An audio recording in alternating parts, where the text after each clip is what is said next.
হজরত দাউদ আলাহিসাল্লামের সুমধুর কণ্ঠ পাহাড়, পশু পাখি, এমনকি সমুদ্রের মাছকেও থামিয়ে দিত। কিন্তু তার যুগেই কিছু মানুষ লোভে এতটাই মত্ত ছিল যে তারা চিরতরে অভিশপ্ত হলো। এই ভয়াবহ শাস্তি কি ছিল, তারা কিভাবে বানরে পরিণত হলো, আর আমাদের জন্য শিক্ষা কি, এসবই আজকের গল্পে জানব।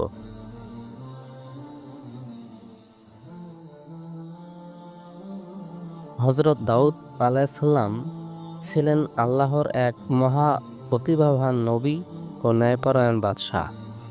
তার রাজত্ব পৃথিবীর প্রায় 2/3 বিস্তৃত ছিল। আল্লাহ তাআলা তাকে দিয়েছেন অসীম ধন সম্পদ, প্রজ্ঞা আর এক অনন্য সুমধুর কণ্ঠ। যখন তিনি জাবুর পাঠ করতেন, তখন পাহাড়, পর্বত, এমনকি পশু পাখিরাও কার তিলাওয়াতে সুর মেলাত।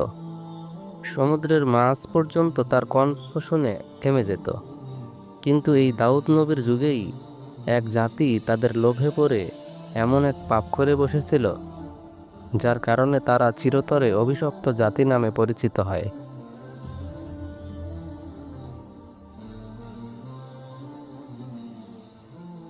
একদিন হজরত দাউদ আলাহিসাল্লামের নিকট আল্লাহর হুকুম আসে, হে দাউদ, তোমার জাতিকে জানিয়ে দাও তারা যেন শনিবারে সব ব্যবসা ও মাছ ধরা বন্ধ রাখে। এই দিনটি আমি ইবাদতের জন্য নির্ধারণ করেছি। দাউদ আলাহিসাল্লাম এই বার্তা পৌঁছে দেন বনি ইসরায়েলকে। প্রথম দিকে সবাই মানল, শনিবারে ইবাদতে সময় দিত। কিন্তু সমুদ্র তীরের কিছু মানুষ ধীরে ধীরে কৌশল বের করল। শনিবারে তারা জাল পেতে রাখত, মাছ নিজেরাই এসে তাতে আটকে যেত, আর রবিবারে গিয়ে তারা তা তুলে আনত। তাদের মনে হলো, আমরা তো সরাসরি শনিবারে মাছ ধরছি না। এই চাতুরির মাধ্যমে তারা আল্লাহর বিধানকে উপহাস করতে লাগল।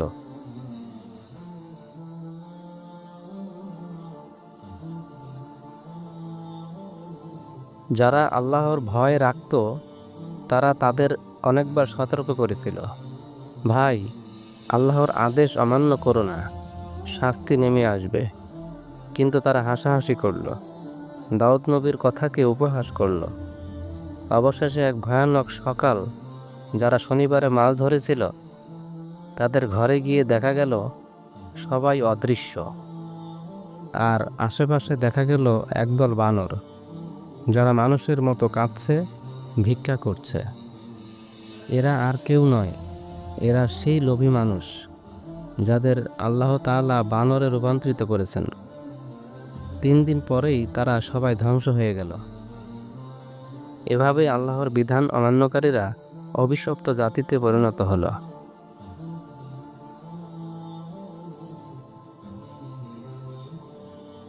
এই ঘটনার বহু বছর পর একদিন হজরত দাউদ আলাহিসাল্লাম এর দরবারে এক ধনী ব্যক্তি অভিযোগ নিয়ে এলো।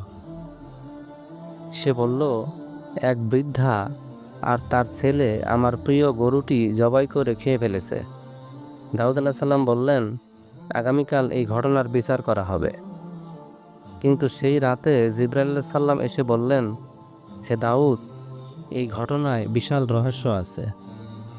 এই ধনী ব্যক্তি একসময় ওই বৃদ্ধার স্বামীর চাকর ছিল। সে তার প্রভুকে ঘুমের মধ্যে হত্যা করে সমস্ত ধন সম্পদ আত্মসাৎ করেছে। তুমি ন্যায় বিচার করো, কারণ আল্লাহর আদালতে কোনো গোপন কিছু নেই।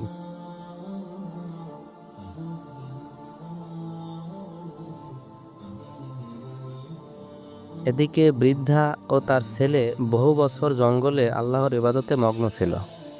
তাদের জীবিকা ছিল নদীর পানি আর একটি আনার গাছের ফল। একদিন ছেলে বাজার থেকে নতুন খাবার আনতে চাইল। মা বললেন, আল্লাহর দেওয়া রিজিকেই সন্তুষ্ট থাকো। কিন্তু ছেলে জিদ করল। যেদিন তারা সেই খাবার খেলো, পরদিন গাছে আর ফল ধরল না। ক্ষুধায় কাতর হয়ে পড়ল মা ছেলে।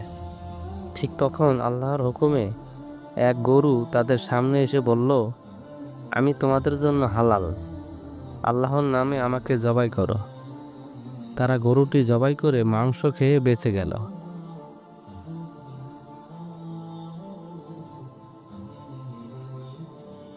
পরদিন সেই ধনী ব্যক্তি খবর পেল তার গরু নাকি ওই বৃদ্ধা খেয়ে ফেলেছে। সে লোক পাঠিয়ে বৃদ্ধা ও তার ছেলেকে দাউদ নবীর সামনে হাজির করল। দাউদ আলাইহিস সালাম বললেন, আগামীকাল এই বিচার প্রকাশ্যে করা হবে। পরের দিন ময়দানে সবাই জড়ো হলো।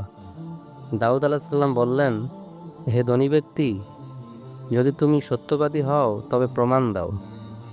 ঠিক তখন গায়েবী আওয়াজ এলো, হে দাউদ, বিচার করো আল্লাহর নামে। দাউদ আলাইহিস সালাম আদেশ করলেন, হে মানুষ, তোমার অঙ্গ প্রত্যঙ্গ সাক্ষ্য দিক। সঙ্গে সঙ্গে সেই ধনী ব্যক্তির জিহ্বা থেমে গেল, আর তার হাত নিজেই সাক্ষ্য দিল, আমি আমার প্রভুকে হত্যা করেছি, তার সম্পদ লুট করেছি।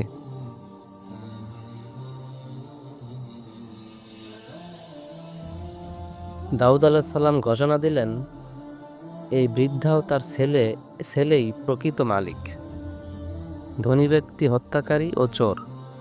তার সমস্ত সম্পদ ফিরিয়ে দাও আর তাকে মৃত্যুদণ্ড দাও। আল্লাহর ন্যায় বিচার প্রতিষ্ঠিত হলো মানুষের সামনে।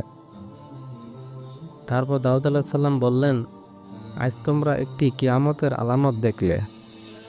সেদিন তোমাদের অঙ্গ প্রত্যঙ্গ নিজেরাই সাক্ষ্য দেবে যে তোমরা কি করেছিলে পৃথিবীতে।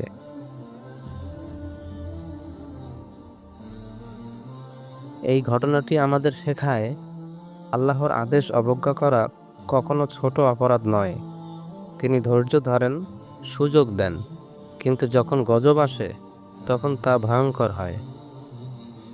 আর দাউদ আলাইহিস সালামের ন্যায় বিচারের গল্প আমাদের শেখায়, কেউ লুকিয়ে অন্যায় করলে পৃথিবীতে হয়তো রেহাই পাবে, কিন্তু কিয়ামতের দিনে নিজ হাত, চোখ, মুখ সবকিছুই সাক্ষ্য দেবে তার বিরুদ্ধে। আসুন আমরা প্রতিজ্ঞা করি, আল্লাহর নির্দেশ মেনে চলব, শরীয়তের পথে জীবন সাজাবো, যাতে কিয়ামতের দিনে আমাদের অঙ্গ প্রত্যঙ্গ আমাদের বিরুদ্ধে নয়, আমাদের পক্ষে সাক্ষ্য দেয়। ভিডিওটি ভালো লাগলে লাইক, শেয়ার ও সাবস্ক্রাইব করতে ভুলবেন না। আল্লাহ হাফেজ।